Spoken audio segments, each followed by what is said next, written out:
In a pamphlet called Common Sense, published in the lead-up to the American Revolution, Thomas Paine wrote, "Men who look upon themselves born to reign and others to obey soon grow insolent. Selected from the rest of mankind, their minds are early poisoned by importance. And the world they act in differs so materially from the world at large that they have but little opportunity of knowing its true interests. And when they succeed to the government, they are frequently the most ignorant and unfit of any throughout the dominions." Isn't it funny how history seems to repeat itself over and over and over? We're constantly being told we're progressing as a people, and yet we keep finding ourselves locked in the repetition of certain cycles, as if we are doomed to repeat moments in time where imbalances were not properly worked out. Anyone who has studied history in depth knows all too well that it is a long and painful process.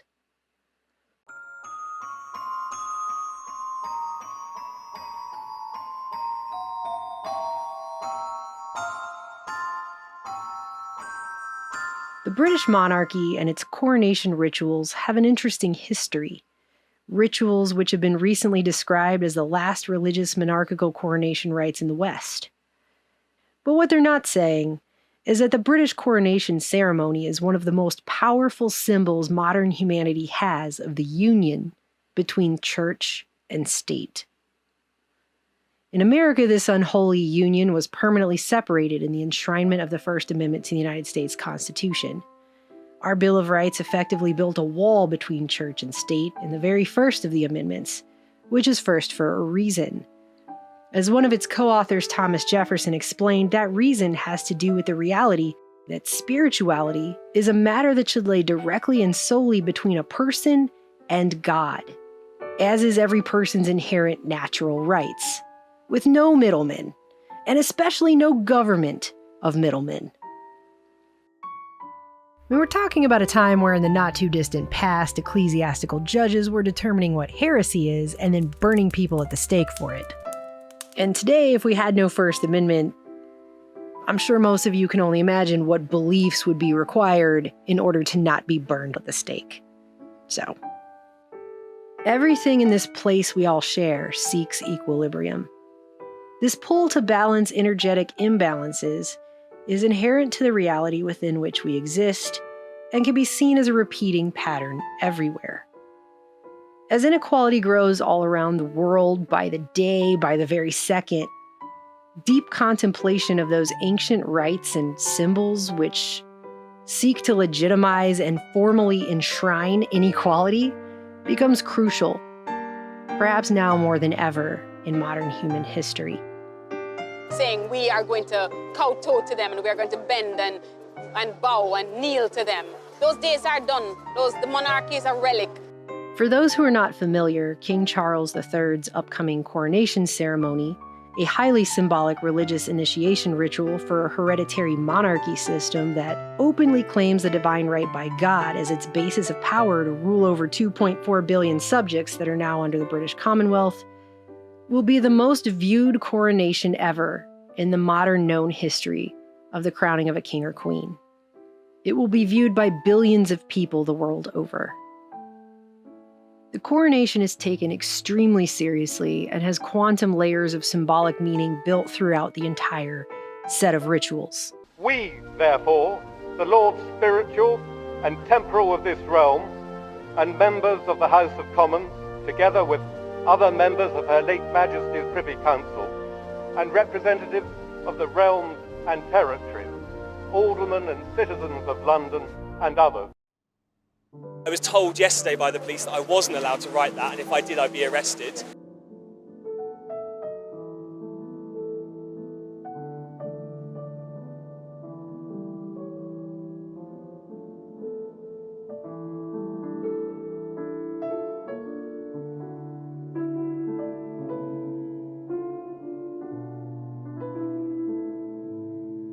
God save the King!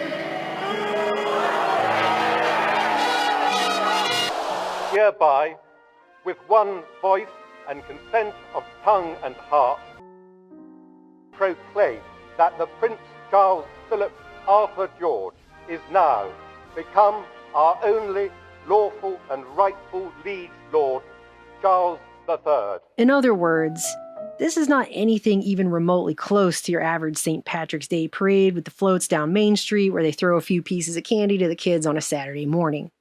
What this ceremony means, especially at this point in time in the space we as human beings all share, absolutely matters to the future of humanity as a whole, regardless of whether or not you consider yourself a loyal and obedient subject To whom we do acknowledge all faith and obedience. Of a royal crown placed on the heads of a single family automatically due to birthright. A crown upheld on a pillar is precarious in the 21st century as the hereditary principle of what is claimed to be, quote, royal blood. The circulation of social energy is the true function of government, one that has been abused time and again for the whole of its history. In the post-coronavirus reality we all share, many of us all around the world have become all too painfully aware of what it feels like to be subjected to an egregious imbalance in this social contract. The energy bestowed upon and invested in the king and the church/government he becomes the head of is supposed to be concentrated and returned back to the people in equal measure. I don't know if you guys know that just over 100 years ago, King George V, for example, would attend agricultural shows to give his blessing. The king would physically go, he would bless the people, bless their crops, bless their livestock. When Charles goes to an agricultural show, like he did earlier this summer, just by the way, he asks the farmers what they're doing to achieve net zero. Going back further just a few hundred years, it was literally believed that the monarch, by virtue of his God-given divinity as, quote, the Lord's anointed, could lay his hands upon the sick and cure them. It was called touching for the king's evil, and records of it date back to King Edward the Confessor, whose reign began in 1042. And the practice of it actually continued up until the 18th century. 3 centuries on, and now, according to British Heritage, accounts for the sovereign grant, which funds the monarchical household's official expenses, stated that subjects of the British Crown paid a whopping $102.4 million during 2021 to 2022 in order to fund the royals. That's a lot of financial energy of the average person in the kingdom being extracted and funneled up to the royal family. And it cannot be missed that we're living through a time when British citizens themselves are being told that they're going to have no choice but to pay a lot more for their energy this winter and beyond.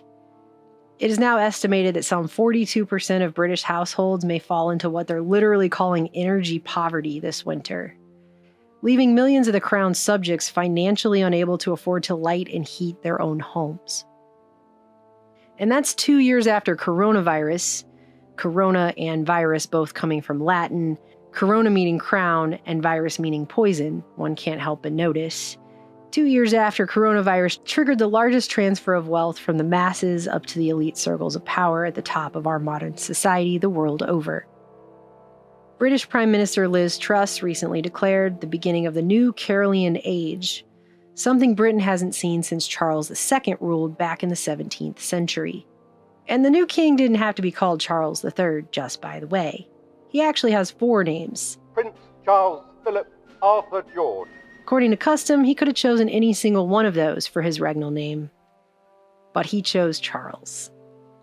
Charles' deep symbolic ties to his 2 preceding royal namesakes go well beyond a shared name. His first wife, Princess Diana, was descended from not 1 but 2 of Charles II's illegitimate heirs. In other words, even if Charles III had not made it to the throne, his son William, who is next in line, is a blood descendant of Charles II. So in any case, this post-Elizabethan time period was inevitably going to be a Carolean age, regardless of whether Charles himself took the throne or not. And this isn't like when prospective parents flip through a baby name book and see what they like. These names are of extreme symbolic significance in their ties to the line and power of the monarchy, powerfully linking that country's past to its present.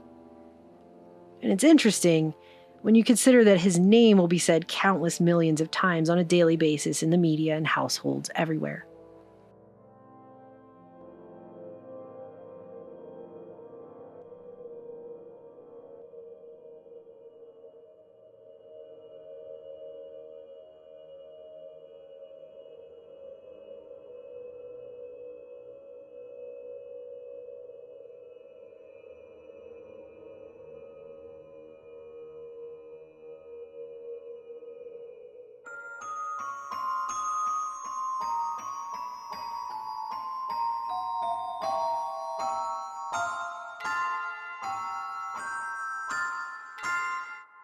King Charles I was first and foremost an absolute monarchist. He believed fully and completely in his divine, God-granted right to rule. He wielded supreme autocratic authority totally unrestricted even according to the laws of his own kingdom. I am the law! During his coronation in 1626, which took place on February 2nd, chosen because it was known then as the Holy Day of Candlemas, the Archbishop asked Charles a series of questions for oaths, the final one being, "Sir, will you grant to hold and keep the laws and rightful customs which the commonalty of this your kingdom have?" Previous coronations had the word chosen at the end, as in the laws and rightful customs which their kingdom have chosen.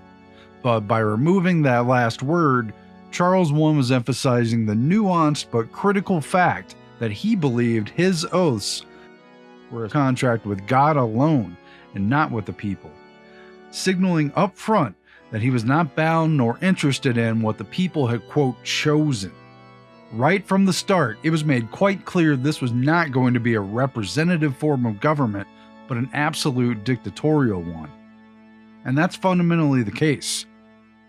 Years later, the American Declaration of Independence, levied against King George III, came infamously complete with a, quote, long train of abuses described as, quote, repeated injuries and usurpations, all having in direct object the establishment of an absolute tyranny over these states, end quote.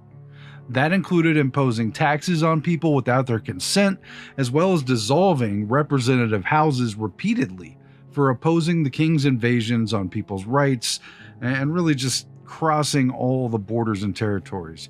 The word tyranny was capitalized in that document, just by the way. Much of these long train of abuses are directly addressed in the first 10 amendments to the Bill of Rights, which seeks to secure people's natural inherent rights and enumerate them and point them out in order to avoid a repeat of such tyrannies against them, the very kinds that came out of the kings of England that many of the people in the colonies had experienced in the course of events.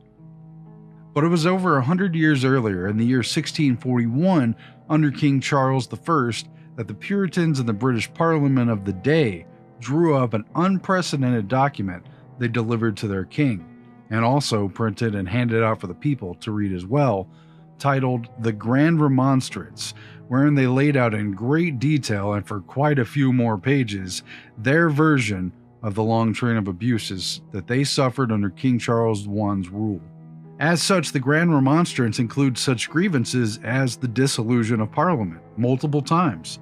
In fact, Charles I dissolved Parliament at one point for so long during his reign that the period is actually referred to in history as the 11 Years' Tyranny, wherein the king ruled over the nation from 1629 to 1640 without any parliament at all, the longest such interval in modern English history. Again, Charles I considered his rule absolute and believed himself personally ordained by God. Therefore, he could do whatsoever he pleased with no one on earth to answer to but God himself, sometime in the afterlife, hypothetically. The later emphasis on checks and balances in our American system grew out of this very period when it all came to a head. Revolutionaries at the time would hear these stories from their grandfathers, other ancestors who actually were there in England and dealt with this stuff, and other people who heard about it generally from the time periods and passed down that information. People were on watch for it. And in that time, King Charles I raised a standing army among the people and quartered large numbers of troops all over the country. That's the Third Amendment of the Bill of Rights.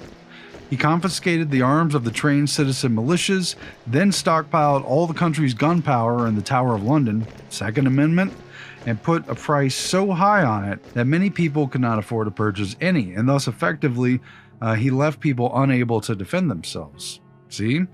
The king violated the rights of habeas corpus, which we can recognize in Article 1, Section 9 of the U.S. Constitution, many other parts of history, and trial by jury, 6th and 7th Amendments of the Bill of Rights. The courts were loaded with judges and juries favorable to the crown who would do the king's bidding no matter what.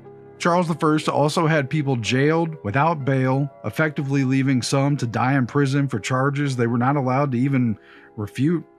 Today we have the Sixth Amendment, which recognizes the problem of impartiality.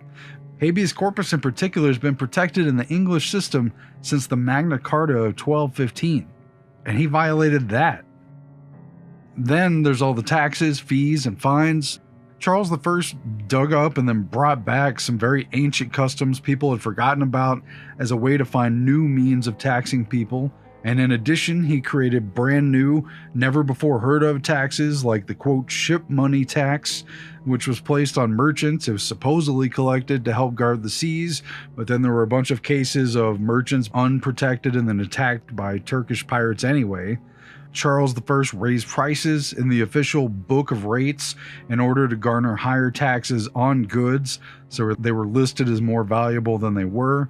Some of these were taxed to the point that the tax itself was literally more money than the goods that were being purchased, sold, traded. He sold monopolies for a premium to certain select producers of all kinds of common goods: salt, soap, leather, wine, and he forced ships to take goods to monopolized ports only, a problem that continued and was part of the early fight of the American Revolution. They wanted all trade to come back to England and only then be sold to the places they were exchanged so they could have a total monopoly over that. At the time, Charles also sold government titles for money. He attempted to force loans, including a forced loan on the City of London at large. He apparently had a list drawn up of all these different aldermen that he had deemed fit to lend to the king. Oh, thanks very much. And any aldermen on the list who refused to do that, to just lend the king money, were then imprisoned. He even had one of his lords confiscate the East India Company's stock of spices and then sold them off well below market value just to kind of cash in with a lukewarm promise to pay them back, someday with interest in the future, eventually. He also went in and just straight up confiscated all the silver out of the National Mint in the Tower of London. That was everyone's currency, and he just snatched it up. In another arena, Charles enlarged the boundaries of the Royal Forest Territory in contradiction to the seminal Carta de Foresta, the Charter of the Forest dating back to 1217, right around the time of the Magna Carta, which gave all free men rights of access to the Royal Forest. He tried to roll that back. And then he slapped fines on people for daring to use the forest in the way that had traditionally been the case. He implemented something called the Statute of Improvement, quote unquote, to take large quantities of the common grounds without anyone's consent. Oh, and being as the king in England is also head of the Church of England, the crown itself is intermingled with the religious and spiritual aspects of the church. So it was considered a subject of the realm's religious duty to say prayers for the royals as part of church services, like a required spiritual tax. And your opinions on God and spirituality and on churches really haven't got anything to do with it. And in this capacity, Charles I also imposed new oaths on both the clergy and the lay people for, get this, the quote, maintenance of their own tyranny. Now there's a phrase. He had new liturgy drawn up to be read in church by requirement that went contrary to the interest of Parliament, to the rights of people and their liberties, and to the established laws of England. And if any of the ministers refused to take these oaths and lead people in these new prayers, not only was an army raised to attempt to force them to do so, but they faced censures of suspension, excommunication, and other penalties if they did not. There's even one line in these writings that simply says, the restraint of the liberties of the subjects in their habitation, trades, and other interests. The Grand Remonstrance numbers 204 items in all. That's a lot of detailed complaints against Charles I. It should be noted that number 64 claimed that the moniker Puritans also included, quote, all of those who desire to preserve the laws and liberties of the kingdom, end quote. So it's not exactly what you would consider to be a religious viewpoint. We're not just talking about pilgrims here. We're basically talking about political movements who were censored and punished in various ways if they dared to question the nature of power. According to part 7 of the Durant series, The Story of Civilization, titled The Age of Reason Begins, Those with differing religious beliefs who spoke out against the Anglican Church under Charles I were subjected to cruel and inhumane tortures, punishments, and imprisonments. So, again, that recalls the Eighth Amendment of the Bill of Rights and the whole idea that people had moved to the American colonies for greater religious freedom to avoid religious persecution. This is part of that story.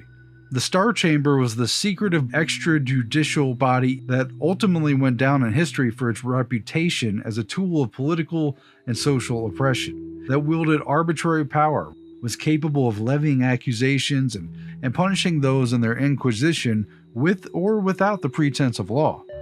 Even the U.S. Supreme Court has noted that the existence of the Star Chamber was a direct inspiration for the Fifth Amendment of the Bill of Rights. For example, the Star Chamber indicted Puritan minister Alexander Layton for authoring a book that referred to the Anglican institution of bishops as satanic. Layton's torture and abuse included 15 weeks in irons, in solitary confinement in an unheated cell open to snow and rain, described as being full of rats and mice. His hair fell out and his skin began peeling off. He was tied to a stake and whipped 36 times on the naked skin on his back with a heavy cord. He was placed in a pillory for 2 hours in the November snow. He was branded in the face, his nose was slit, his ears were cut off. And then he was sentenced to life in imprisonment. In fact, it's incredibly disgusting just how many stories there are about people's ears being cut off as punishment by the church under Charles I's reign. As Americans, we hear quite a bit in school about the pursuit of religious freedom by these early pilgrims and people coming over to the new American colonies. Not so much about the ears being cut off, though. Paying a spiritual tax through mandatory religious worship as a, quote, duty just for being a British subject to the crown of an absolute monarch tyrant has to be one of the highest forms of taxation without representation or consent that's even possible. Because it's a tax on your soul. It goes against your own conscience, your own beliefs. If you go through this Grand Remonstrance document more thoroughly than this summation permits, you will find corollaries to basically all of the first 10 amendments to the American Bill of Rights all over this thing. There's a long, thoroughly documented history of monarchs violating these inherent rights long before they were enshrined and put to paper after the American Revolutionary War. Obviously, there was a build-up here. Almost forgot to mention that news and media were only allowed under royal license, and all information, especially about the crown, was tightly controlled.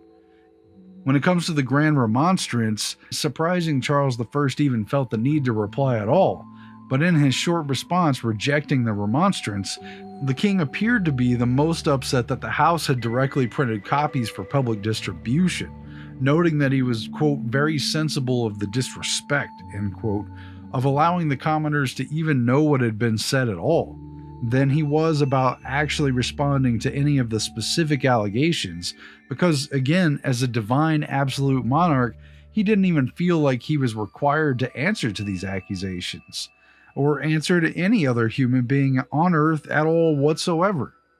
So the Grand Remonstrance, because it dared to question the king in writing in such a public way and raise these issues and confront him, was a groundbreaking document.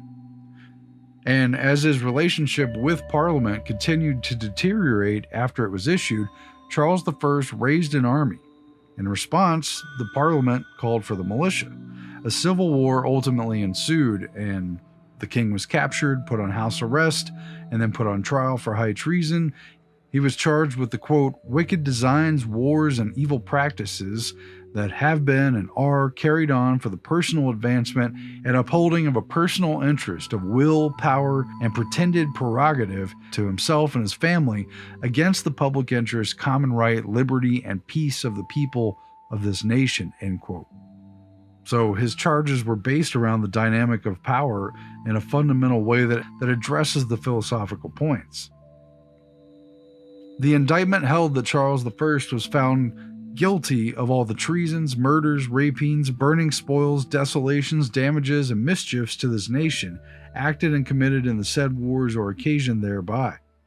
Some 300,000 people had to die during the Civil War to get this point across that absolute monarchy is not okay. This is like 6% of the nation's population at the time, a very high price to pay. The king was found guilty and beheaded, and more importantly, the point made its way into history.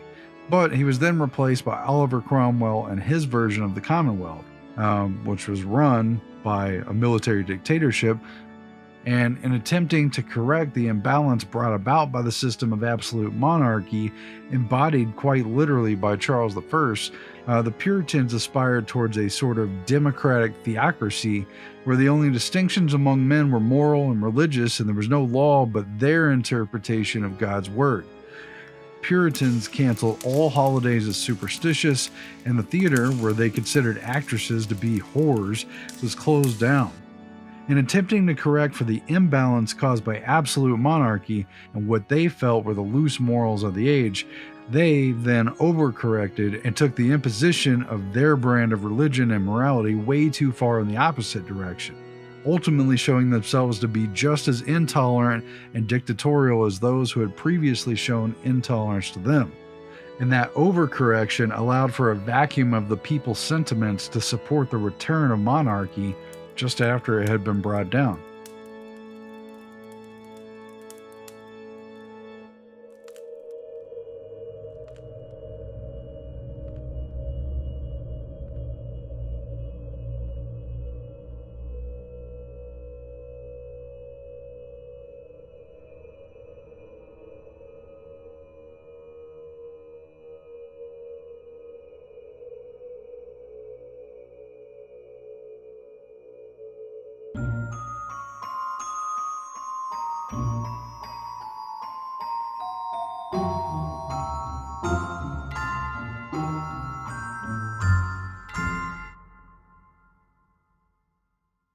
But the monarchy would be restored under his son, Charles II. A restoration which came complete with a touch of the mythical. The story about how Charles II escaped England unscathed as his father was dethroned has gone down as historical fact, even though it sounds like a fairy tale as good as anything Disney has ever concocted. The story goes that the future king had to hide from Cromwell's soldiers in an oak tree on September 6, 1651, after a failed bid to regain the throne at Worcester in the final conflict of the Civil War. This particular tree later came to be known as the Royal Oak, and the basis of a new government holiday and holy day within the Church of England called Oak Apple Day, May 29, 1660, the day of Charles II's 30th birthday, the very day they perfectly timed for his return to England to resurrect the monarchy 11 years after his dad was beheaded. If Charles III's name wasn't a significant enough symbolic connection, back on September 6, 2001, he even participated in a ceremony where the man who would become Charles III planted a descendant acorn from Charles II's Royal Oak right next to its predecessor on exactly the 350th anniversary of Charles II hiding in the oak tree from the soldiers. When Charles II was brought back, he didn't just restore the monarchy, however. He resurrected the aristocracy's political power in Britain in one fell swoop. The coronation was put off until St. George's Day the following year, the feast day of the patron saint of England, a powerful and important British holiday, indeed, to host what some still consider to this day to be the most consequential coronation ever to take place in British history. With the royal hereditary monarchy reinstated, certain royalists most loyal to Charles' father were rewarded with dukedoms, such as William Cavendish, Earl of Newcastle, who wrote a treatise on how Charles II should go about ensuring that the restoration took. And it's important to look at this so you can see the mindset through which this monarchy was being restored under Charles II. In the view of royalists of the time, the worst evil above all others in the attempt at abolishing monarchy and establishing a more republican form of government had apparently come from what they referred to as, quote, the mixing of classes. A set of 2 historical volumes entitled England under King Charles II, published in 1934 by Oxford University at the Clarendon Press, sums it up. Quote, the immediate danger to the newly restored monarchy came from the towns, especially from the metropolis. London should therefore be disarmed and controlled by 2 forts, one on each side of the Thames. These precautions with a well-fortified tower would serve to keep the commercial classes in their place. As for commerce, the Duke stated that when everything is cheap, there's scarcity of money, and when everything is dear, there's plenty of money. It might therefore be deduced that it was good policy to keep prices, and therefore rents, high. Sound familiar? With means of physical control in place, quote, the next thing was to set in order religion. Lay preaching must be discouraged. Schoolmasters should be such only as the bishop's license. The parson is to preach weekly from a printed sermon, this being the work of either a bishop or a person approved by him. The episcopate thus provides the ruler with intermediaries through whom he can exercise control over both clergy and laity. But this is not the sole advantage of the Church of England for the purposes of statecraft. Religion, in fact, must be the first concern of the statesman, because the enthusiasm of the common people breeds revolution. The Duke wrote, quote, the Bible in English under every weaver's and chambermaid's arms hath done us much hurt. The power of education was also attacked for raising common consciousness to a level that was at complete odds with a system ruled by the marriage of church and state under a hereditary monarch presiding over a society that was basically a caste system, where the aristocracy wanted to make sure class distinctions were kept clear and the privileges of the nobility maintained. Quote, there are too many students at the universities. If the colleges had but half their numbers, these would be better fed and better taught. The same is true of the grammar schools, where syntaxes are well thumbed, while horse and plow are neglected. Consequently, the schools should limit their numbers, for their only justification is that they serve the needs of the church and those of the law and merchants. Education has its uses, but like everything else, there can be too much of it, end quote. Continuing on the unholy wedding of church and state, the Duke notes, quote, with the help of the church and the law, Englishmen would be kept in order, and a recurrence of such an episode as the interregnum made impossible. Thus, the bishops in their diocese should act as intelligencers, reporting to the government, while in the universities there should be spies to search out the unorthodox and the seditious. But I'm sure you probably think, listening to this, that none of these attitudes still applies today in contemporary society, right? Under Charles II, the Duke goes on to talk about how parliaments are only justifiable if the king was able to control them. Period. The permission to allow weekly news was also a problem because, quote, these journals filled the minds of the ignorant with their inflammatory domestic and foreign intelligence, end quote. Paper, mister? The king would have his invitation-only high mask rituals at Whitehall, as his father had done, and the derisive air quote meaner people out in the country would have their low-level folk rituals of maypole, Morris dancing, hobby horse, wassail at Christmas, to keep them happy in their places within this society, as the Duke noted that the, quote, poisonous humors against the king and his system could be sweated out through the folk rituals. The keynote of Newcastle's social philosophy was, quote, ceremony and order with force governs all and keeps every man and everything within the circle of their own conditions. A societal loop, therefore, that most of society was doomed to. The Duke noted that under Elizabeth I's reign, just by the way, the Queen would appear in public gorgeously attired, pronouncing her benediction, "God bless you, my good people." And the Duke highlighted the fact that these words were of no great matter and cost nothing to the crown. Quote, "Yet I assure your majesty it went far with the people." The Restoration came with the dissolution of the Convention Parliament shortly after Charles II's coronation, and the new Cavalier Parliament, made up of mostly royaltists and Anglicans, was assembled, which went on to pass acts and require oaths to secure Anglican dominance and conformity in the nation. These acts came to be known as the Clarendon Codes after Edward Hyde, Earl of Clarendon, a man who the text pointed out believed that religion was not a spiritual experience, but what he called a, quote, social cement that bound the subject of the king tightly to his place in the world. There's a theme here. They went on to pass several acts, and I think it's kind of important to note what these were. The Corporation Act of 1661 required municipal office holders to swear allegiance to the church, thus restricting the holding of any public office solely to members of the Church of England. The Act of Uniformity of 1662 made the Anglican Book of Common Prayer compulsory.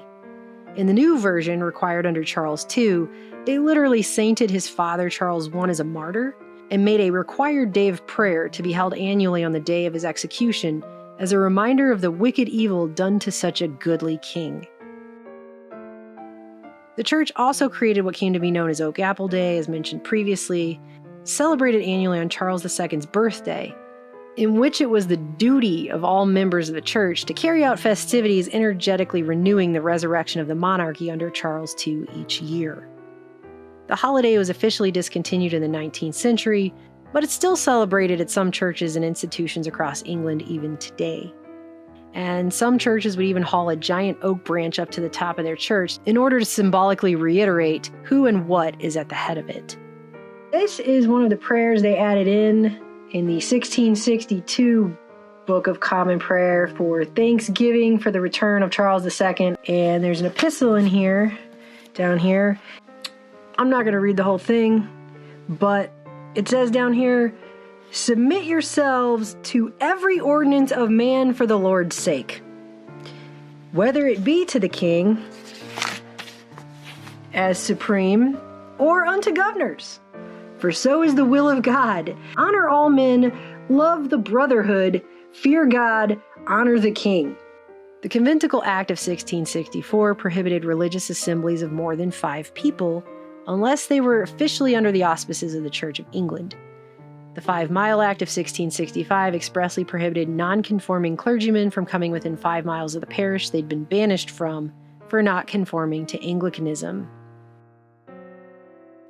While the theater was brought back, which had been done away with under Cromwell, only those with theater licenses granted by the king were allowed to perform.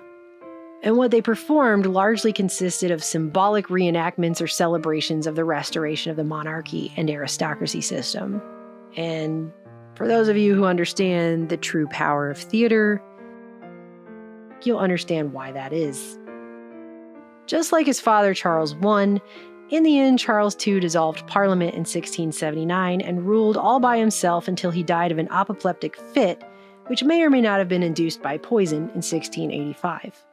2 years before his death, at a meeting of convocation of the University of Oxford in July 1683, a decree was passed condemning certain, quote, pernicious books and damnable doctrines.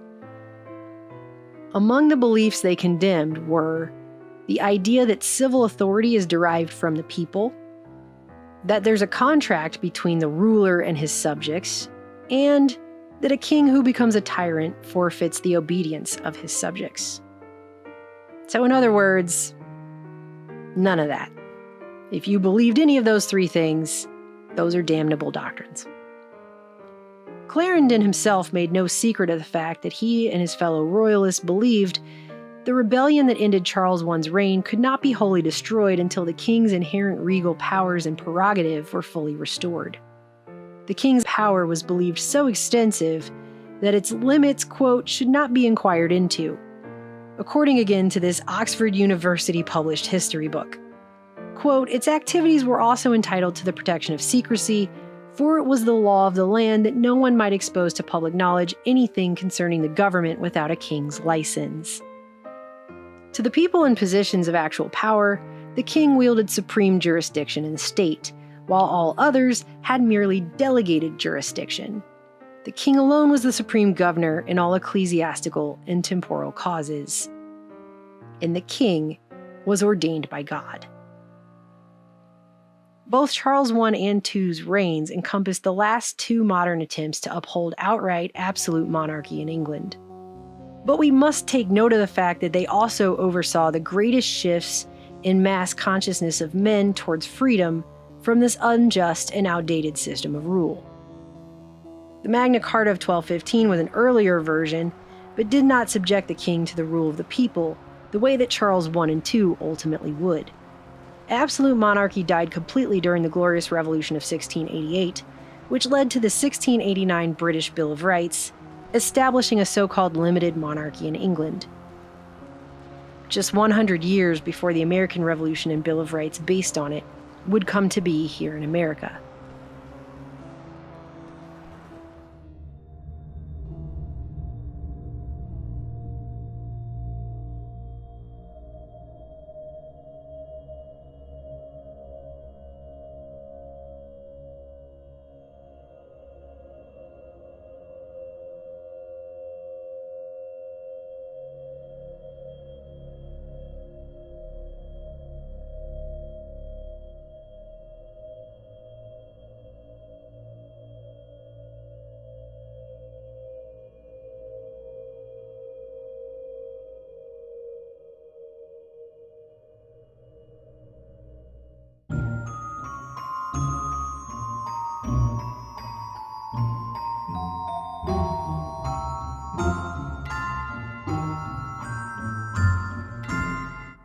As I stand before you today, I cannot help but feel the weight of history which surrounds us.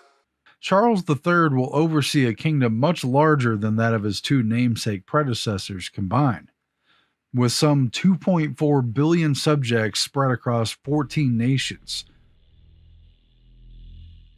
But he's also coming to full power at a key moment in human history, during a massive transformation shifting us into a global society. And it was Charles III who announced the Great Reset at Davos in 2020 during the crises of the pandemic. The symbolic importance of this cannot be overstated. But it has led up to this moment that's been decades in the making.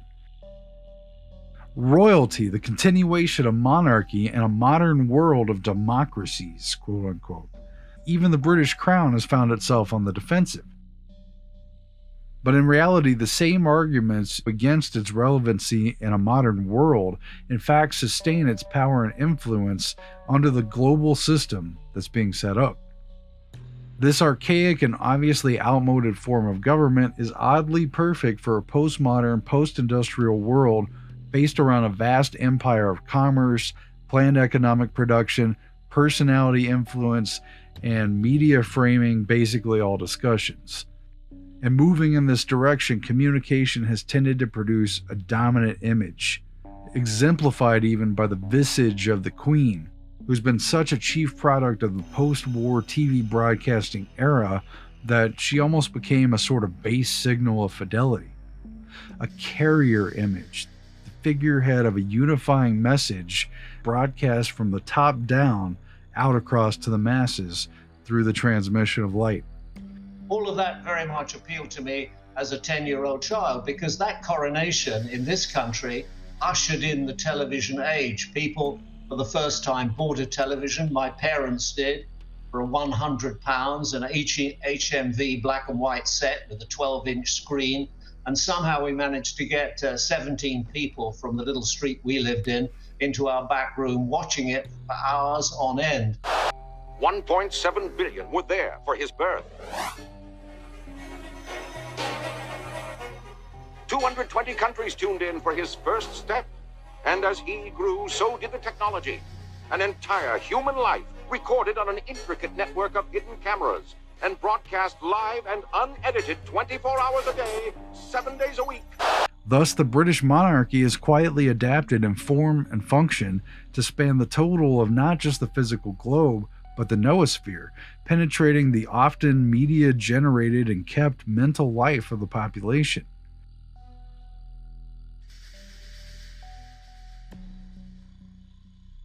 This is a CBS News special report. I'm Nora O'Donnell.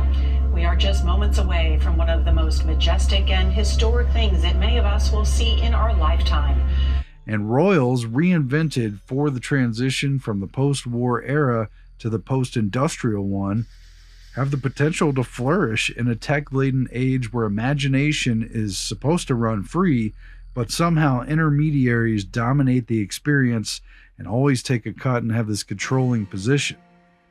And so these royals are regenerating as they have before in past ages, parallel with the expansion and evolution of transnational corporate business, of central banks, of merchant interest in the age of globalism, and under this global economy bending around the matrix of sovereign nations, finding power in a different way in an end run around constitutional limits, ambassadors of a global corporation that sees itself as one broad kingdom with no borders. Famously, the sun never set on the British Empire. The sun also would never set on this planetary empire. And so the bounds of powers, both potential and actual, expand effortlessly into an unkept, ungoverned frontier. Rules that are yet to be codified, restrictions that are yet to be levied. The United Nations and its predecessor, the League of Nations, etc., they're all just frameworks, they're mock-ups, they're trial runs that operate as a shell game within the rings of power, but they shape the conversation enough to deter and wall off growth into any other direction. It gives an indication of the governance, but the jurisdiction for that governance is not restricted. this collusion between big tech and big government to censor dissenting voices, even the dissenting voices of scientists. Listen here to Melissa Fleming. She's the Undersecretary for Global Communications at the UN. We partnered with Google, for example. If you Google climate change, you will, at the top of your search, you will get all kinds of UN resources. So we're becoming much more proactive. We own the science, and we think that the world, should know it. We own the science, and we think that the world should know it. We own the science. With an earthly threat as pretext, imminent and all-encompassing, there are nascent jurisdictions which supersede the limits of nations and constitutional governing bodies that are now thriving. Like the British Empire before it, a global commonwealth has been placed over the local groupings of power. Act locally, think globally. You know the message. A supranational checkpoint that is beyond popular will, compatible with cooperative tributaries and vassals, yet capable of disrupting what won't be allowed in the new future being shaped right now.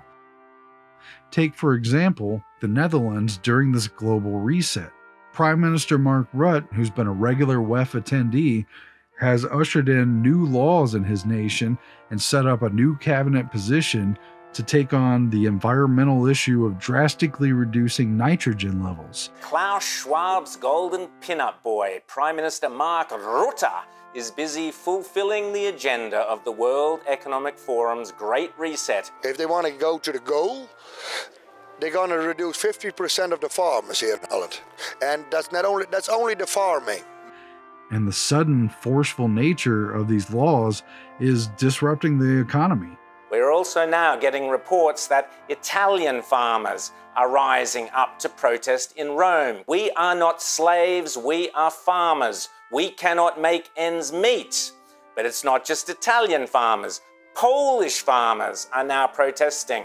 So too are Spanish farmers, as too are disgruntled German farmers. Shutting off food supply and production, but also jobs, and it's totally upended the status quo with very little notice.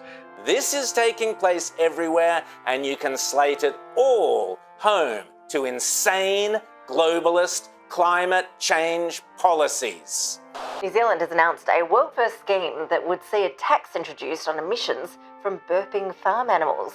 The move is part of the country's plan to tackle climate change. An emissions tax to reduce greenhouse gases, we're better out than in, will soon be costing farmers. New Zealand's Prime Minister has unveiled a world-first strategy to tax emissions from burps and urination produced by farm animals. To measure emissions, animals are placed in animal-friendly respiration chambers. Gas output is measured over 2 days through automated systems. So pretty upset would be a mild understatement. The message I'm getting from farmers is we must oppose this. So there's been a massive backlash, protests, nearly an uprising, and yet a firm hand that has been deaf to their pleas. It's purely monarchical. It's a new form of monarchy.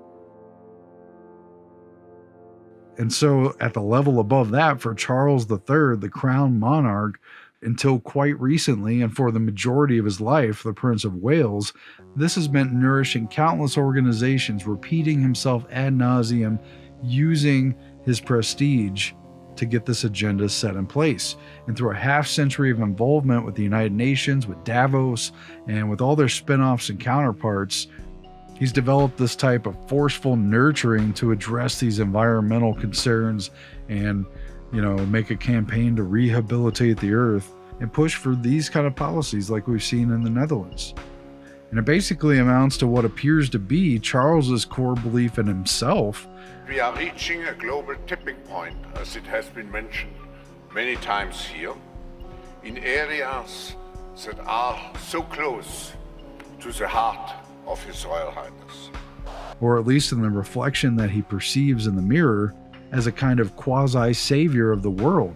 With a growing global population creating ever-increasing demand on the planet's finite resources, we have to reduce emissions urgently and take action to tackle the carbon already in the atmosphere. Leading to a broader effort, Charles III's crusades, if you will, his God-given mission, his great work for this environmental stuff. The COVID-19 pandemic has shown us just how devastating a global cross-border threat can be. Climate change and biodiversity loss are no different. In fact, they pose an even greater existential threat, to the extent that we have to put ourselves on what might be called a warlike footing. And this amounts to an emergency crisis that Charles himself claims necessitates a military-style response similar to the Marshall Plan that's required to combat climate change. Here we need a vast military-style campaign to marshal the strength of the global private sector, with trillions at his disposal, far beyond global GDP. And he repeated himself and doubled down, calling for a vast military-style campaign that would, quote, marshal the strength of the global private sector. Nothing short of what he calls a war against climate change. As we tackle this crisis, our efforts cannot be a series of independent initiatives running in parallel. The scale and scope of the threat we face call for a global systems-level solution. And of course, the solutions here are always flush with more powers for governing forces and for global bodies. And with the greatest respect, beyond even the governments of the world's leaders. He's called for a marshaled and deputized global private sector gathered together, but it's a war against climate change, not for corporate profits, not for greenwashing huge fortunes, nope, for climate change. A forceful nurturing from our best and brightest, from our wealthiest and most elite. We know this will take trillions, not billions of dollars. The then Prince Charles called for a, quote, radical new world economy to tackle climate change. He endorsed the UN's COP26 agenda and reiterated their calls to, quote, mobilize finance to the tune of raising $100 billion and above for climate action. Those are fighting words, a military-style response. And going by a detailed look at his activities, appearances, public statements over the past few decades, Prince Charles has been building up the globe from his shadow cabinet for the vast bulk of his life. There's no real end to the committees, the awards, the series of trusts, the appearances that start with the title The Prince's Foundation, or that are connected to his friends in high finance that so frequently associate with him. As King Charles III, the former Prince of Wales is now undergoing the most literal metamorphosis possible for a human, and as such, he must publicly step back from and distance himself from prior activities and boards. But today, with most of the British Empire lost since World War II to the cost of maintenance and the throne itself considered largely symbolic, King Charles III comes into his crown without any real need for it. His fellow travelers have already coated the earth with tiny ropes and the web spread strategically, planting the seeds of control for the maturing oaks of environmental jurisdiction at large. A plan for supranational, total global governance has long been underway. The, quote, sustainable and biodiverse earth that is off limits to commoners, but held in trust by a non-elective quasi-governmental body set up by a corporate elite. It isn't pure monarchy, and Charles wouldn't hold ultimate power, but the system he's helped bring into fruition is a potent remix of the chartered powers that were stylistically typical of the crown, and which ultimately empower both plutocracy and monarchy.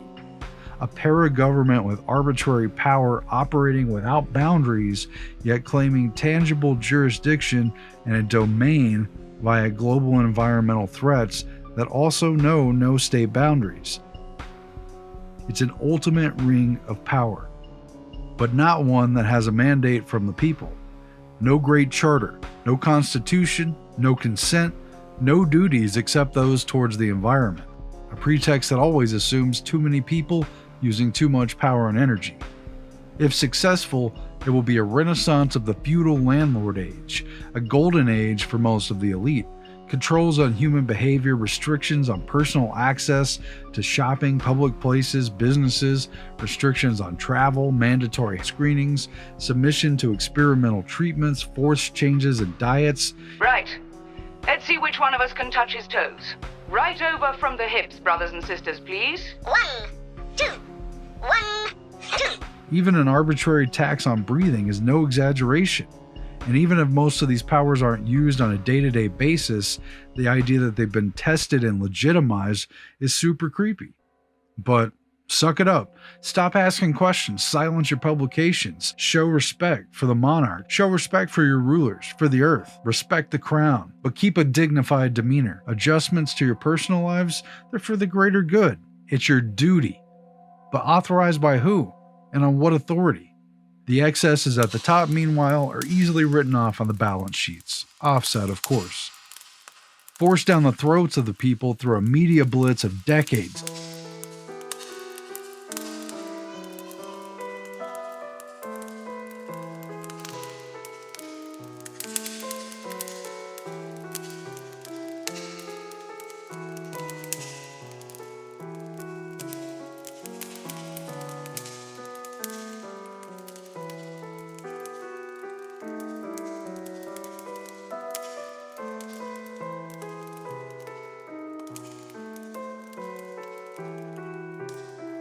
Swirling around the World Economic Forum, the UN, or the Club of Rome, which actually declared mankind itself to be the enemy. In searching for a new enemy to unite us, we came up with the idea that pollution, the threat of global warming, water shortages, famine and the like would fit the bill. All these dangers are caused by human intervention, and it is only through changed attitudes and behavior that they can be overcome. The real enemy, then, is humanity itself. But also, centuries ago in Royal England, under Thomas Malthus, who emphasized the supposed mathematical certainty of the population outstripping the food supply, a surefire formula he used to advocate a covert genocide against the masses of poor. He did so with the tacit endorsement of the dominant aristocracy, who benefited the most from Malthus's eugenical worldview, upholding their own view of superiority genetically, as a stock, as a breed, of the upper classes against a misfit population he viewed in proto-scientific terms as something like a backwater best bleached from the earth. These views were reworked over the years, cleaned up a little, yeah, but have continued to resurface. It lent itself to a seemingly scientific and modern reinforcement of the supposed superiority of the upper classes. And the crown itself is so eugenically bolstered to the exclusion of everyone else that the royals theoretically hold true both a divine superiority with their hereditary bloodline selected by God for perpetual and unquestionable preference, and by a genetic superiority derived from the triumphs of Darwin's fittest, particular to their bloodline and race, well-born eugenics to its fullest. A religious and scientific pedigree, a social evolution where all meaningful levers of power are squarely landed with the landed class, a tiny, elect, and well-pruned, well-born group of peers. And don't forget, Philip claimed he wanted to be resurrected as a virus. Oh yes, it's in the book If I Were an Animal.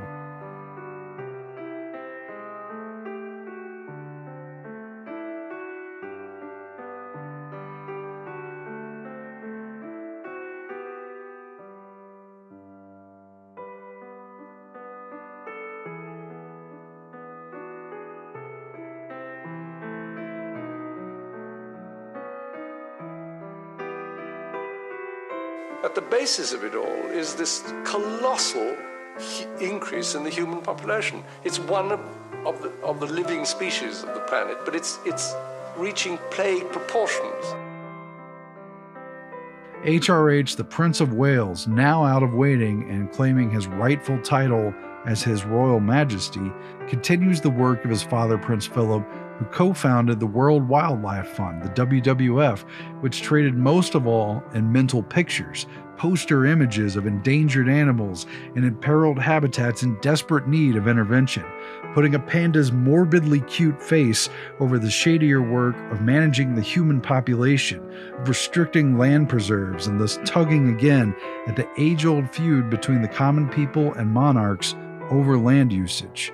So now the next thing which is happening in Austria and also in Germany is that people are going into the forest and collect some firewood. In most forests, which is private property here in Austria and Germany, this is not allowed. Even if it's a forest which is owned by the government, you still have to get permission. So you cannot just go into the forest and pick up some branches because it's all private property. And if you do not have the permission, then it's stealing.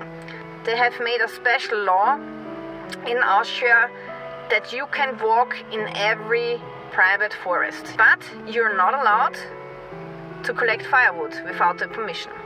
And that's what's happening now. And that's because the firewood price in Europe has surged.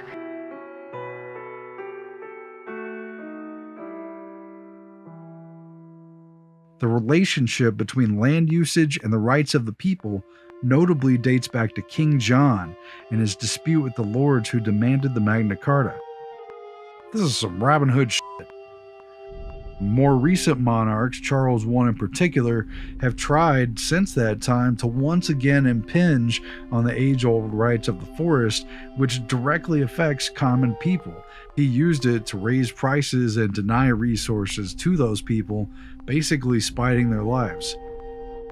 And yet, centuries later, after all those challenges to the kings, the legal history of basic rights for ordinary people, after the need to restrain arbitrary powers had already been worked out, we somehow find ourselves in the position where a similar note is being struck at scale with the entire earth as we know it.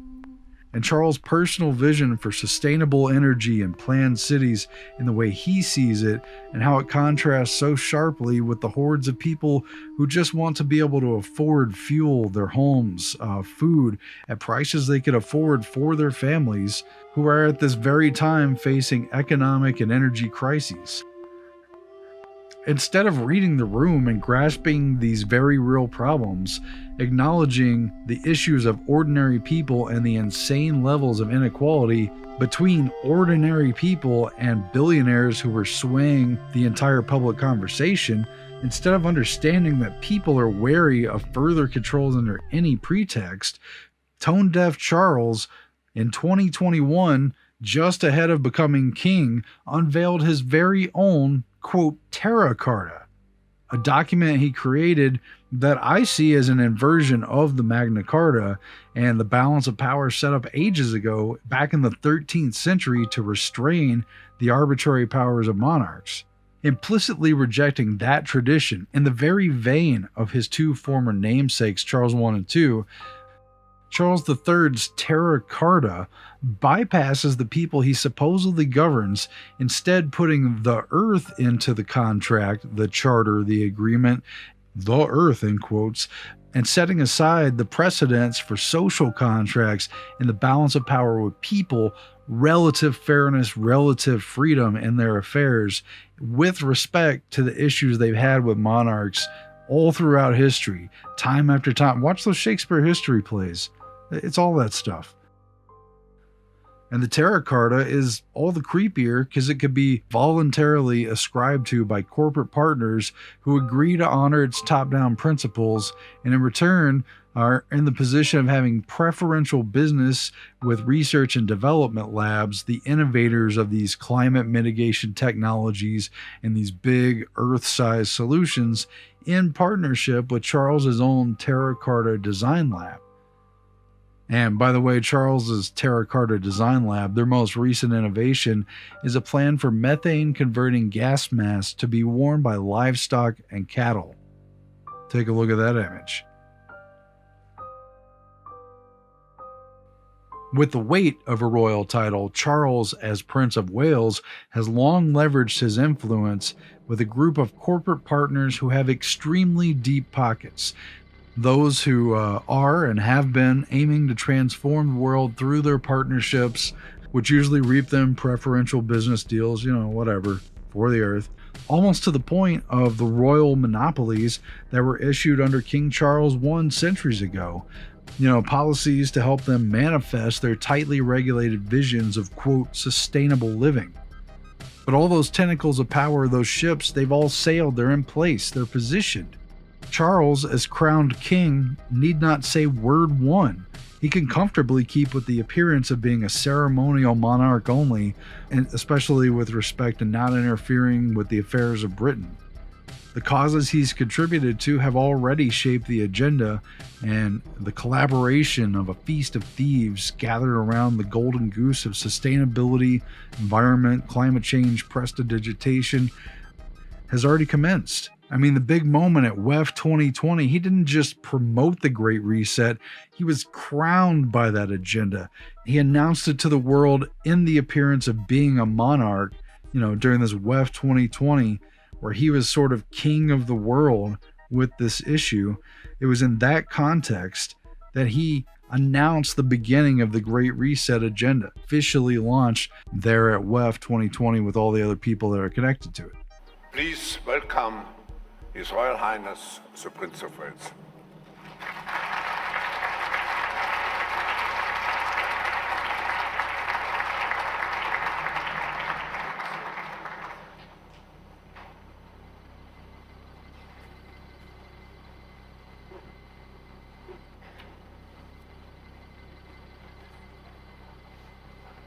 Ladies and gentlemen, I am most touched that Professor Klaus Schwab should have invited me to be with you as we mark the 50th anniversary of the World Economic Forum and its mission to improve the state of the world.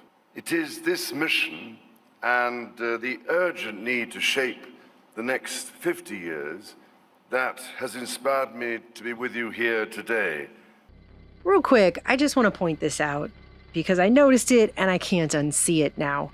They didn't just crown His Royal Majesty at the 50th anniversary of the 2020 WEF meeting where it was Charles, not Klaus Schwab, who officially formally announced the Great Reset.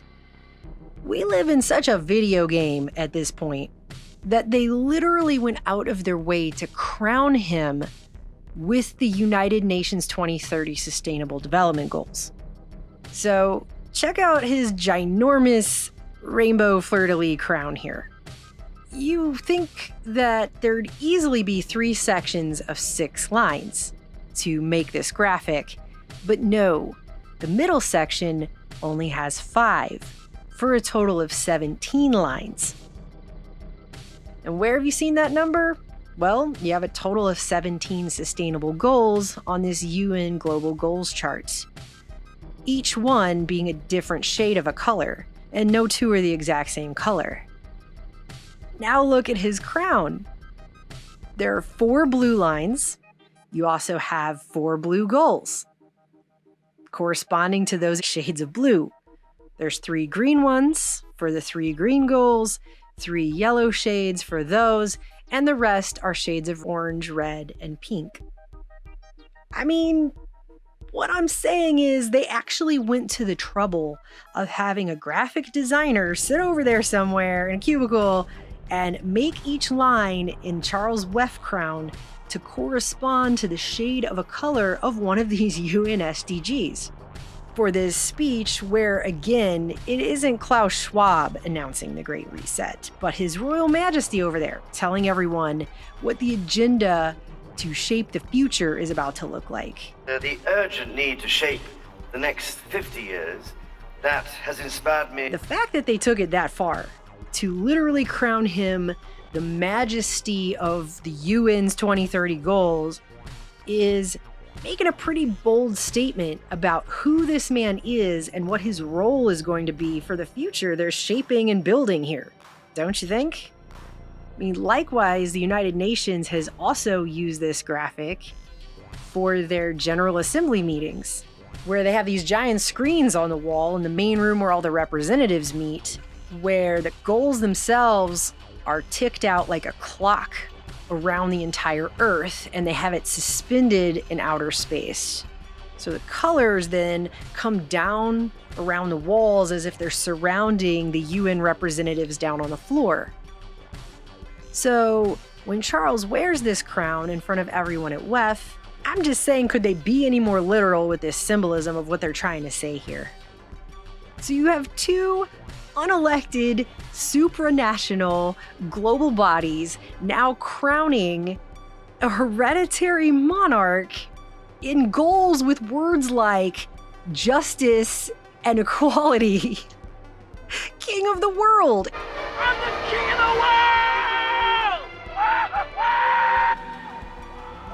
It just doesn't get more ironic. The level of this irony is so great that I feel like if anything else was added to it, it would implode and create a black hole that would destroy all of reality. Remember back in 1987 at an address to the UN General Assembly when President Ronald Reagan said that line about how our differences worldwide would vanish if we were facing an alien threat from outside this world. I occasionally think how quickly our differences worldwide would vanish if we were facing an alien threat from outside this world. Well, they've got that idea covered now in the framing of the climate threat and how no matter what governments do individually, even if they're doing them at the same time, our efforts cannot be a series of independent initiatives running in parallel. It has to be a global thing. A global cross-border threat that supersedes national boundaries. Beyond even the governments of the world's leaders. Which is going to require more money than the entire world's GDP. This will take trillions, not billions of dollars, far beyond global GDP. Or it simply won't work. For a global systems-level solution. So instead of worrying about how some emotionless, psychopathic aliens from, say, the TV show V are going to show up here and unhinge their jaws like an Oral-B commercial and eat guinea pigs while they set up a global military dictatorship, now we're just going to get unelected hereditary monarchs. Prince of Wales has grown up in such a privileged lifestyle. Everything is done for him. His pajamas are pressed every morning. His shoelaces are pressed flat with an iron. Who literally don't even put the toothpaste on their own toothbrush when they brush their teeth. Prince Charles does have his valet squeeze 1 inch of toothpaste onto his toothbrush every morning. If anyone gets anything wrong, everybody is scolded. To lecture us all on global bodies of power. Taxes, policies and regulation that need trillions of dollars. Trillions, not billions of dollars. To quote, level the playing field. It is time to level the playing field.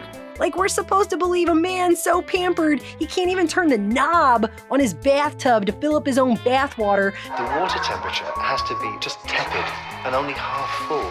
Knows anything about a level playing field or has any remote clue of what the playing field even is. And to the encouragement of corporate, social and environmental responsibility. On one occasion, he rang me from his library and he said, Paul, a letter from the Queen seems to have fallen into my waste paper bin. Would you pick it out?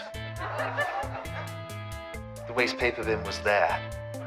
He was sat there. I had to bend down into the paper bin and pick out the letter, put it back on his desk. Will that be all, Your Royal Highness? Or any concept whatever on what the average person thinks or feels or wants or needs or cares about in this world. A vast military-style campaign, a warlike footing, with trillions at his disposal. Will that be all, Your Royal Highness? And by the way, this entire Marshall Plan part of Charles' UN climate conference speech last November might sound just a teensy bit familiar, as it's basically plagiarized from the speech given by Baron Edmund de Rothschild back in 1992 at the UNCED conference, also known as the Rio Earth Summit. But perhaps this conference might like to think more about the Marshall Plan, which had been mooted and put forward very tentatively at the Denver conference. And perhaps this might be the keynote of what you have heard today and what perhaps you might like in some perhaps amended form to have put forward.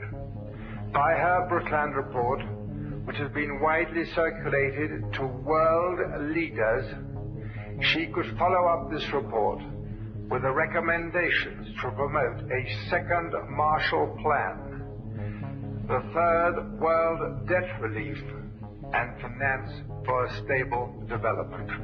Funny how that works, isn't it? On a side note, do you ever notice at these speeches that the people they keep panning to in the audience all look like they're being held hostage? I mean, look at these people. Look at Boris. He's like, please, I just want some water. I'm so thirsty. I'll do whatever you say. Just let me see my family again. Please. While Charles drones on and on about the issue is the sustainable markets. The markets must be sustainable. Like, please. My soul is decaying inside my body. Please. Please make him stop talking, please. I just want to go home.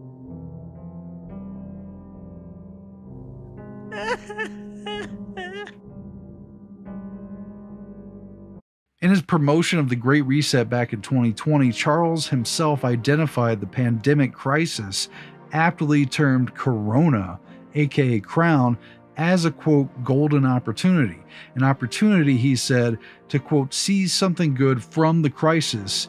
A sort of you're our only hope, Obi-Wan Kenobi, for salvation. Help me, Obi-Wan Kenobi. You're my only hope. Give us a global government's kind of announcement. We have no alternative because otherwise, unless we take the action necessary and we build again in a greener and more sustainable and more inclusive way, then we will end up having more and more pandemics and more disasters. This is our most desperate hour. He said that the pandemic, which has forced governments worldwide to mothball their economies, had showed people that dramatic change was possible. This pandemic, as part of the Great Reset, the rebooting of the economy, showed the powers that could be exercised at the global level, showed that the people and the people's governments were to be subservient to a new type of crown. And when he announced the Great Reset and promoted its agenda, he didn't just promote it, he was under a crown. He was crowned by the agenda, and his partnership with WEF included recognizing his position as a sort of global monarch, at least symbolically. And that's nothing new. He held a similar motivation when he appeared via hologram at a conference in 2008 to show that he was environmental yet distantly aloof, while at the same time promoting sustainability and heralding a new age where energy would be saved by limiting travel. To vanish into thin air and leave not a carbon footprint behind. Fuel and time would be saved by teleconferencing and business, and by having a metaverse type of presence in the very near future, together but separate, distant yet connected, ad nauseum. Obi-Wan Kenobi, you're my only hope. Whereas previous kings have sometimes needed to imprison dissenters or hang a few rogues to garner proper respect for their dictates, the monarchs of today can witness entire nation states and economies held hostage by a global crisis, an imperiling emergency that can comfortably supersede the sovereignty of all together under a planetary of unimaginable proportions. As we move from rescue to recovery, therefore, we have a unique but rapidly shrinking window of opportunity to learn lessons and reset ourselves on a more sustainable path. It is an opportunity we have never had before and may never have again. We must use all the levers we have at our disposal, knowing that each and every one of us has a vital role to play. End quote. Charles Mountbatten Windsor. Now, just one last thing. I submit that just as Charles II fought to restore monarchy with an axe to grind about his father, Charles III is fighting to restore the powers of monarchy that has become limited after centuries of political, social, and technological changes that have fundamentally altered the structures and balance of power, and they want it back.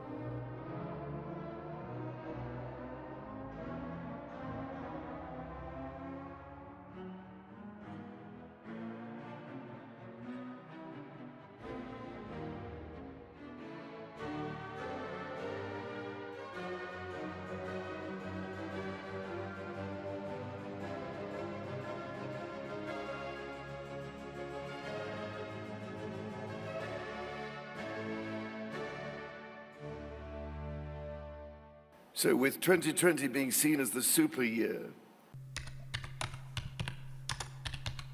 If you tried to play a drinking game for every time this man says sustainable markets, you would die within probably less than 2 minutes flat. I am delighted to be launching a sustainable markets initiative. Sustainable markets, my sustainable markets initiative. Sustainable markets and markets rooted in sustainability. Within sustainable markets, the sustainable markets approach, shifting our default setting to sustainable. Sustainable markets of sustainable markets. Sustainable markets framework creates sustainable markets and brings sustainable markets into focus through the lens of sustainable markets. In accelerating the transition to sustainable markets, I have made sustainable markets my priority. Sustainable markets.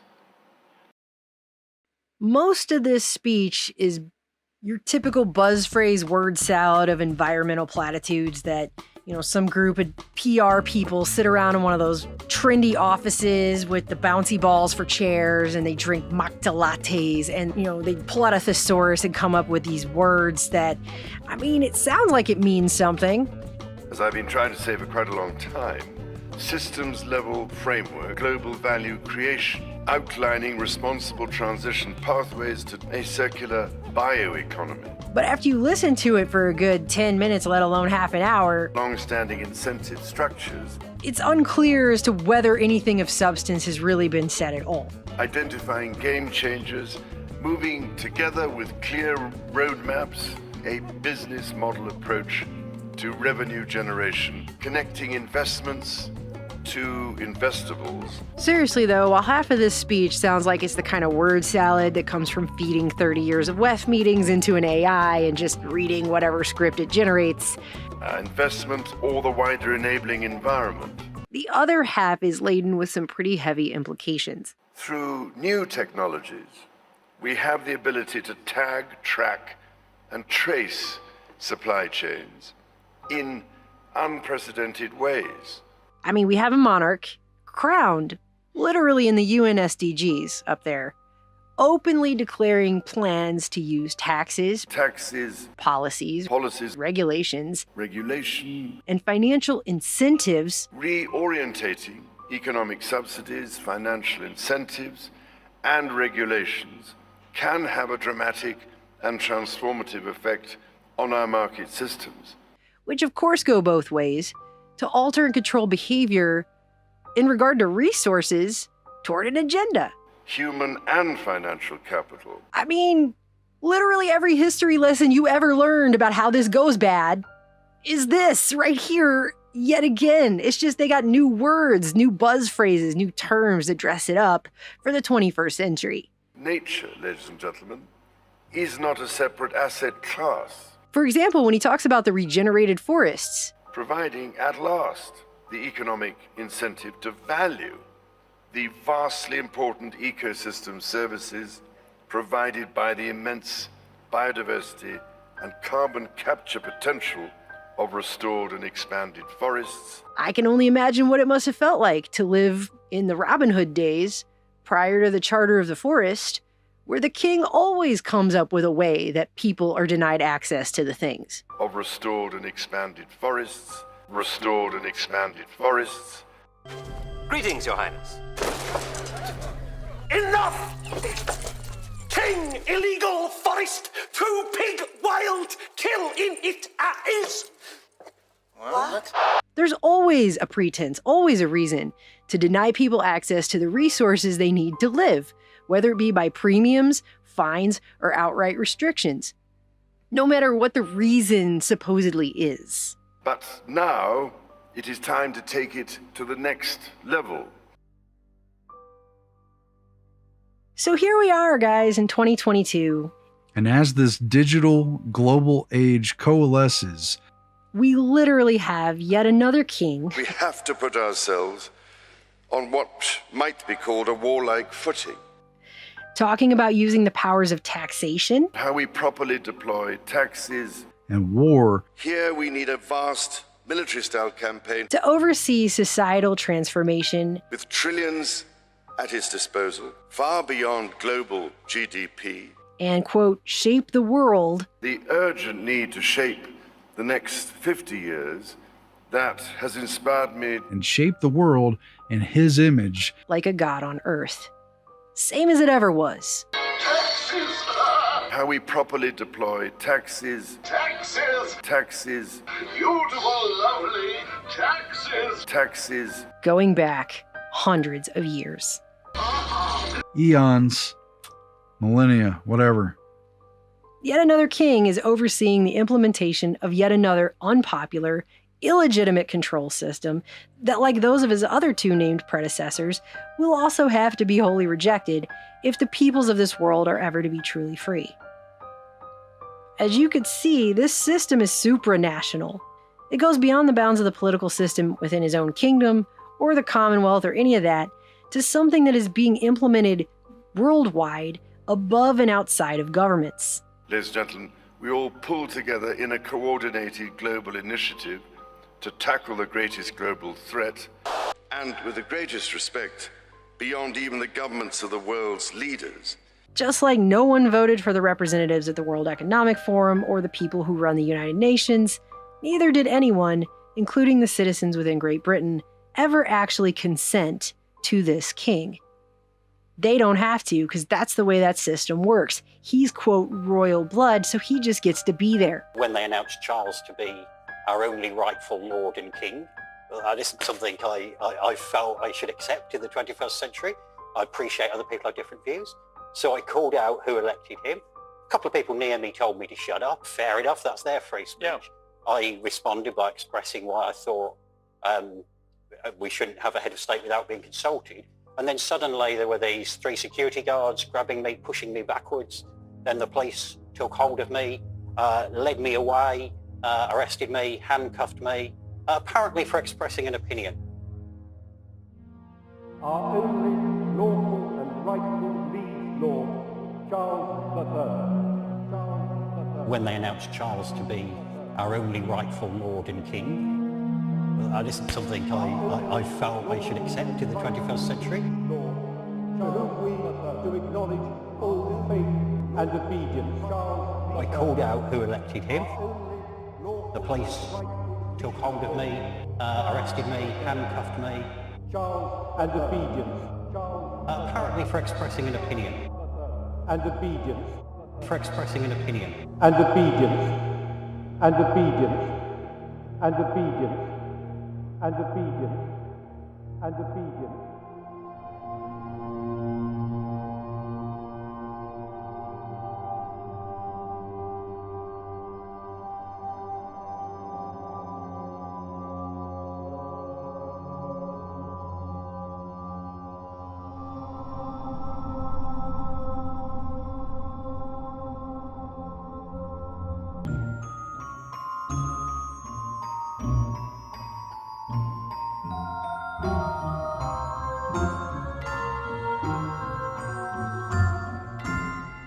According to Alan Brody, author of The English Mummers and Their Plays, Traces of Ancient Mystery, ritual is not designed to be meaningful to the audience.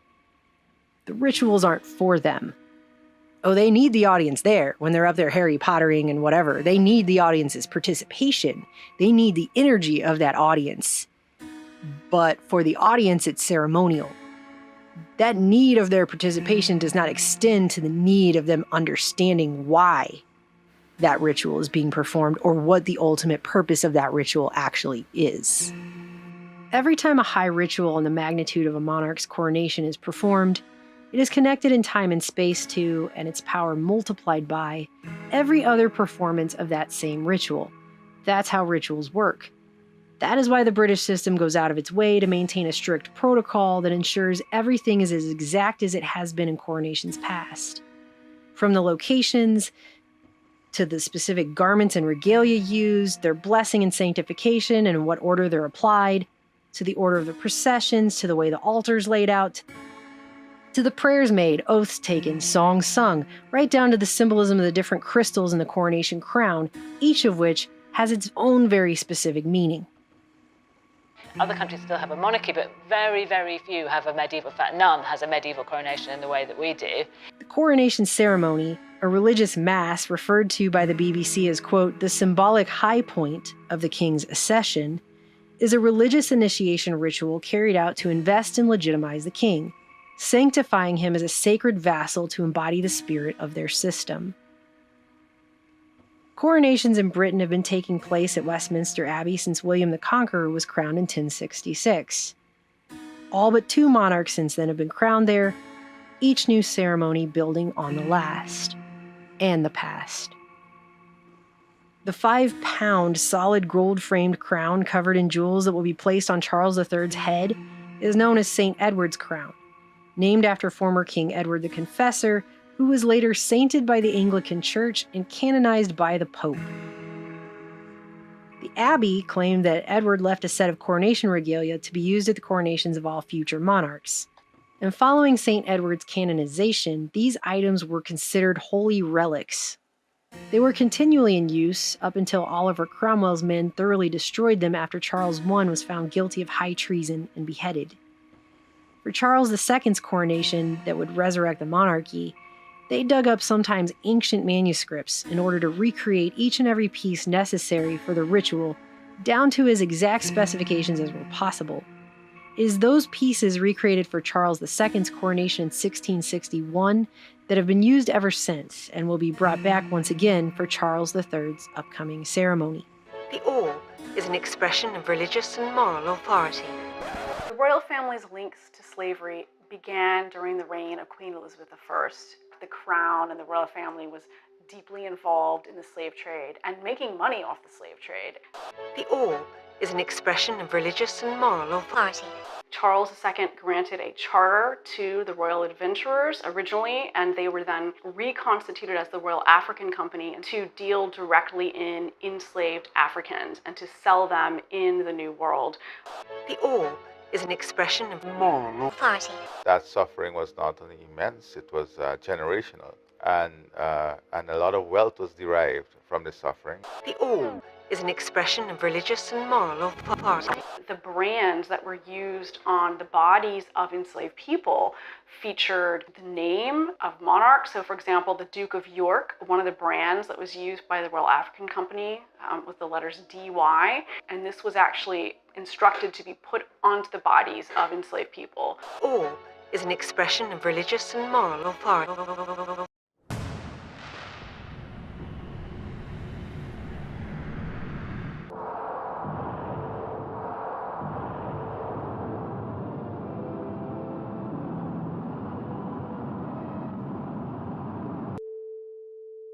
Well, we're sorry, we obviously have one or two problems with getting to our program. We hope to join it in just a few seconds. In the meantime, a bit of music.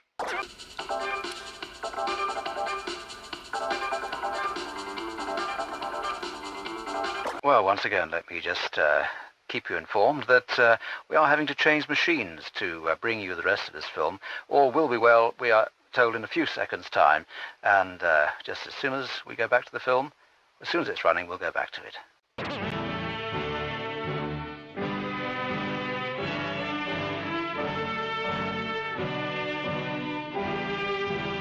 Well, things seem to be much better now, except for Richard Harris, who's still having a fairly tough time of things. We rejoin the film just where we left it, nothing missed. You know, I think a lot of people don't realize how good prunes really are. St. Edward's crown, by the way, is only worn once by each monarch and only during this moment. For many, the role of the crown jewels has been largely forgotten after 65 years without a coronation. According to the Drama of Coronation by Alice Hunt, a scholarly work published by Cambridge University Press that analyzed medieval coronation ceremonies, a function of the coronation is to, quote, render the invisible visible, to make outward appearances reflect inward reality. The objects of regalia embody sacred kingship through recalling St. Edward, which are carried aloft in a processional. It is, quote, the notion of the regalia's connection with the past and the role that each piece will fulfill in the forthcoming sacred service that matters most. And the sovereign scepter, a beautifully jeweled emblem of kingly power, with its 530-carat diamond. largest of the 4 stars of Africa. In an interview a few days ago, royal expert Katie Nichol told Entertainment Tonight that the scepter, orb, and imperial crown are, quote, probably the most important symbols of monarchy, and that the cross inscribed on both the scepter and the orb reflects the monarchy and the God-given right to monarchy. They're not just objects of tremendous beauty and skill and craftsmanship and so on. They are an expression of the way in which authority has worked in this country, the relationship between the sovereign and the subject. During coronation, the monarch, referred to as the undoubted heir, is made sacred through anointing with a specially prepared, blessed, sanctifying oil before being crowned. The anointing is considered the most sacred of all coronation rituals. The prayers uttered by the Archbishop of Canterbury prior to the anointing allude to the descent of the Holy Spirit and granting of a supernal grace upon the monarch. According to Hunt, the prayers spoken at coronation invoke biblical precedents of Abraham, Moses, Joshua, Solomon, and David, and, quote, the language of the prayers appeals to the tangibility of grace and the efficacy of the oil. She went to great lengths to make the case that this anointing, which is said to be what makes the monarch legitimate, is considered to be by God, infused with God's grace and equated with his anointed biblical forefathers. Quote, it is the oil that makes priests and kings, and it is through anointing. Once the monarch is anointed, Hunt points out, the prayer Deus de Filius stresses the physical transformation into king or queen brought about by the oil. She clarifies, the oil is not invoked as a symbol of God's grace, it is God's grace in material form. Continuing, quote, further physical transformation of the body of the king is invoked through the visible dressing of the king in his coronation robes. The monarch is then built up in front of the congregation with each new layer of regalia, a piece at a time, object by blessed and consecrated object, including a mantle, quote, representative of the earthly monarchical power derived from God.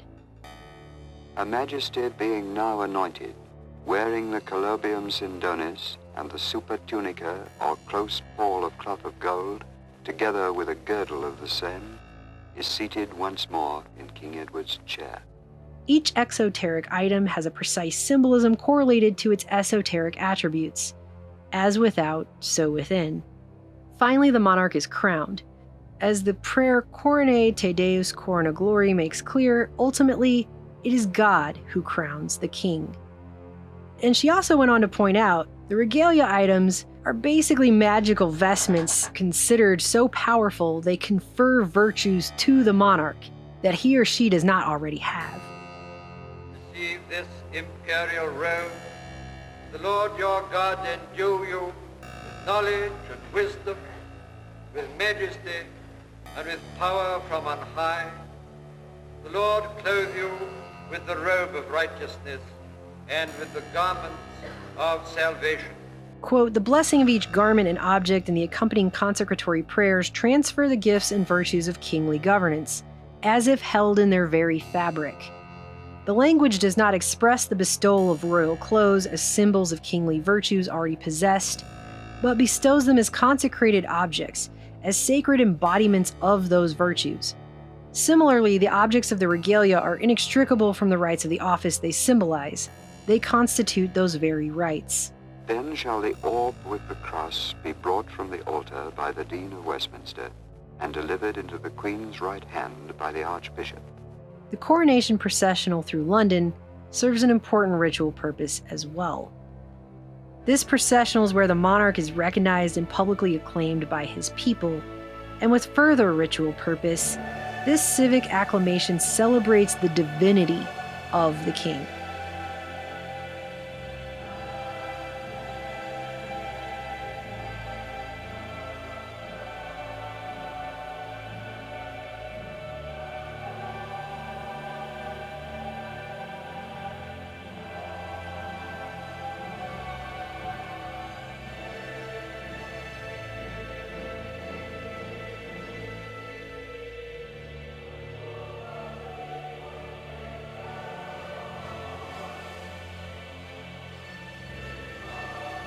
That is its purpose. As an American, I have to ask, how can a political system be considered legitimate authority when the monarch ruling over it is thought to be a divine appointed by God? What mere mortals could ever really challenge the king or queen? Or anything, if that's the structure of the system they claim to rule by? I have been generous up until now, but I can be cruel. Generous? What have you done that's generous? Everything. Plans for Charles III's coronation, which the mainstream media are reporting will likely take place in the spring or summer of 2023,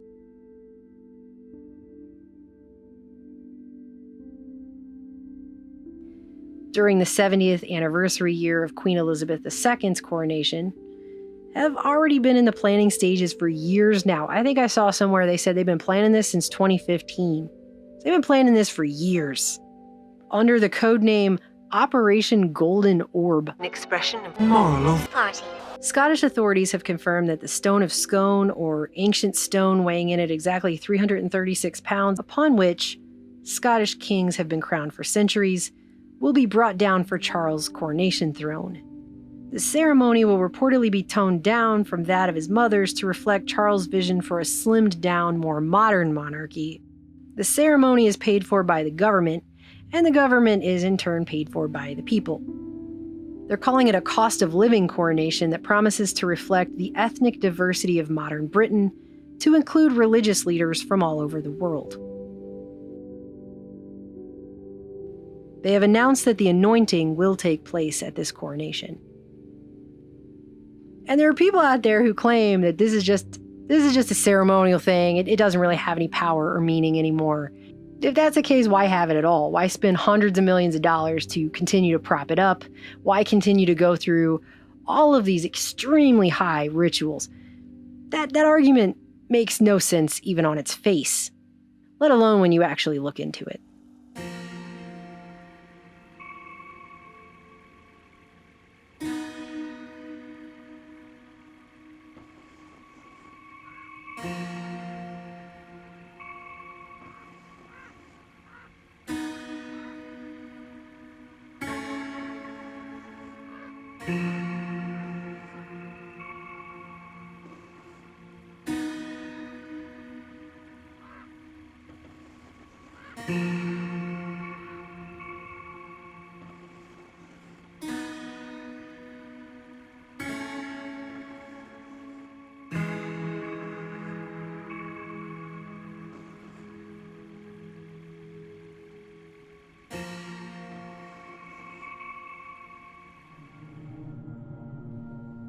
CBS News here in the States reported that the coronation ceremony is religious and symbolic, but not a constitutional requirement, and Charles III is no less the king for not having been through the process yet.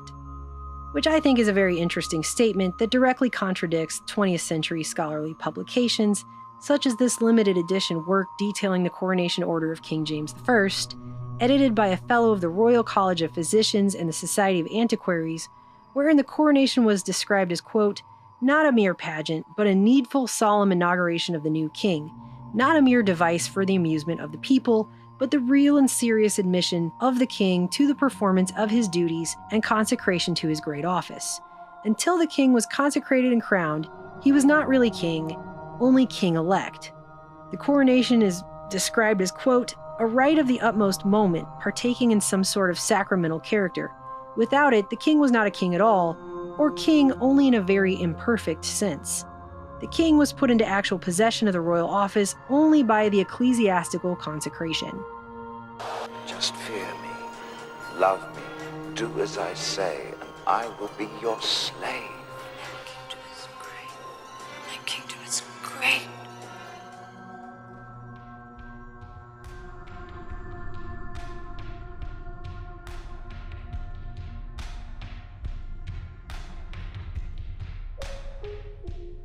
Coronation is perhaps the highest ritual ever performed in England, or at least that the public knows about. But there's something else that this ritual does, with all its ceremonial links going back not just over 1,000 years of British kings and queens, but they claim it goes back to the Old Testament days of anointing kings, despite, as Thomas Paine pointed out in Common Sense, God's direct warning that having kings would totally suck. King Charles III's coronation says to the rest of the world, unequivocally, mincing no words, that King Charles is God's anointed on earth, above all other men. Period. As the online Library of Liberty points out, this pageantry of royal events does not hide some of its most unappealing aspects, namely its disregard for the notion of the equal and inalienable rights of man. The idea that political sovereignty can be passed down from one generation to the next through a bloodline, and that any legitimate sovereign has an equal right to that political power, regardless of their skills, capacities, or moral character. And I've seen people online in recent days making jokes about how Charles won the birth lottery. But all jokes aside, such a system as divine hereditary monarchy invalidates the very idea of human equality. The anointing of King Charles as God's divine representative on earth stands in direct contradiction of ideas we enshrine here in America in documents like our Declaration of Independence, where it was written, "We hold these truths to be self-evident, that all men are created equal, that they are endowed by their Creator with certain unalienable rights, that among these are life, liberty, and the pursuit of happiness, and that to secure these rights, governments are instituted among men, deriving their just powers from the consent of the governed." To whom we do acknowledge all faith and obedience. How can we affirm all humans are created equal when certain humans in power are claiming divine status to rule over the rest of us, over the rest of the world? You have no power over me. You have no power. But as I said before, history has shown such imbalanced systems never remain that way for long.